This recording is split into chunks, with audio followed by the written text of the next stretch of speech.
Well, I think women's experience of care during pregnancy, childbirth, and afterwards really matters and is important to us all.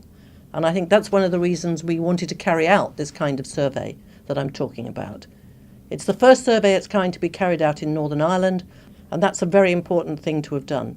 I'm based in Oxford, where we've carried out a number of these surveys, and one of the important things here is to actually be able to make a comparison between Northern Ireland and England. So, what did we learn from our work on this survey?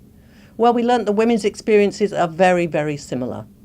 However, there are differences, and in terms of labour and birth, for example, the women in Northern Ireland were more likely to have a consultant-led birth.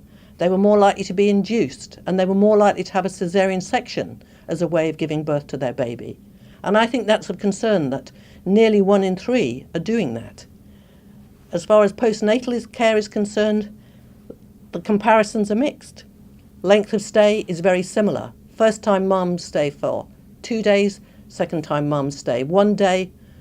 To me, that seems really short. However, many say they don't want to stay any longer. So most of them say it's about right. More home visits are carried out in Northern Ireland, and that's one of the real positives and continuing positives. Women are getting at least 4 visits on average, compared with 3 or less in England. Overall, they're pretty satisfied with care, with all the different phases of care.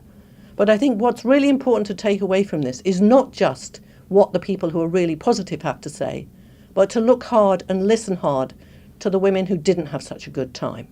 And we need to take notice of that and try and improve care for them.